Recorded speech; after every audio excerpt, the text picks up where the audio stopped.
এই জাতীয় নির্বাচনে যেহেতু নির্বাচনের পরিবেশ বানচাল করার জন্য দেশি বিদেশি একটি অপশক্তি কাজ করছে এবং বেশ কিছু প্রার্থীকে এবং প্রার্থীর সাথে কাজ করে এমন কয়েকজন সমর্থককে আপনারা জানেন ঢাকা, চট্টগ্রাম সহ দেশের বিভিন্ন স্থানে হত্যা করা হয়েছে।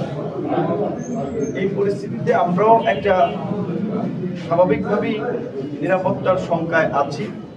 তারপরেও দেশের স্বার্থে এই নির্বাচনকে উৎসবমুখর করার জন্য আমরা আমাদের ঝুঁকি নিয়েও নির্বাচনের মাঠে আছি, কারণ এই নির্বাচন বাংলাদেশের অস্তিত্বের সাথে জড়িত। এই নির্বাচন সঠিক সময় না হয় বাংলাদেশে একটা বড় ধরনের বিপর্যয় পড়বে। তাই আমরা আমাদের জায়গা থেকে দায়িত্বশীল আচরণ করছি। আমরা অন্যদেরকেও সহনশীল হওয়ার আহ্বান জানাই।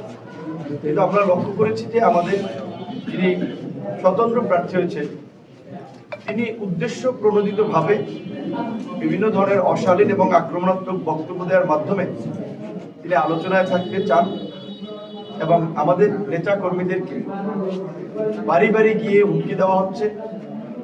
বাজার ঘাটে রাস্তাঘাটে দেখা হলে তাদের সাথে নানান ধরনের সংঘাত এবং ঝামেলা করা হচ্ছে। গতকালকে সন্ধ্যায় চরপরানে গণ অধিকার পরিষদের এবং বিএনপির নেতা কর্মীরা গণসংযোগ করতে গেলে সেখানে ট্রলার থেকে ওঠার সময় তাদের উপরে অতর্কিত আক্রমণ করে গণ অধিকার পরিষদের কার্যালয় ভাঙচুর করে। বিষয়টি সাথে সাথেই এই দশপিরা থানার ওসি এবং পটুয়াখালী জেলার পুলিশ সুপারকে জানালে তারা পুলিশ পাঠানোর ব্যবস্থা নেয়। পুলিশ যাবে এই খবর পেয়েই তারা নিজেরা নিজেদের অফিস ভাঙচুর করে ভাঙচুরের একটি নাটক সাজায়, যেখানে আমাদের মতো বাংলাদেশের পরিচিত এবং একটি দল নয় জোটের প্রার্থী, একটা বড় দল বিএনপি সহ আমরা অ্যালায়েন্স করে জোট করেছি, সেখানে আমাদের কর্মীদের সাথে যদি এই অবস্থা হয় এবং এখানে যদি প্রশাসন সঠিক পদক্ষেপ না নিতে পারে তাহলে কিন্তু পরিস্থিতি অবনতির দিকে যাবে। এবং আমরা মনে করি যে এই নির্বাচন, আগামী নির্বাচন বানচাল করার জন্য দেশি বিদেশি অপশক্তি আমার এই আসনের এরকম এই স্বতন্ত্র প্রার্থীর মধ্যে অনেককে ব্যবহার করছে এবং করবে। আপনারা জানেন যে বিভিন্ন বক্তব্যে তিনি ওপেনলি বলেছেন যে বিপিনুর এখানে এমপি হলে 20 বছরেও তার অস্তিত্ব থাকবে না, তাই তিনি আমাদেরকে ঠেকানোর জন্য মরিয়া হয়ে উঠেছেন, যা তার কথাবার্তাতেও প্রকাশ পায়।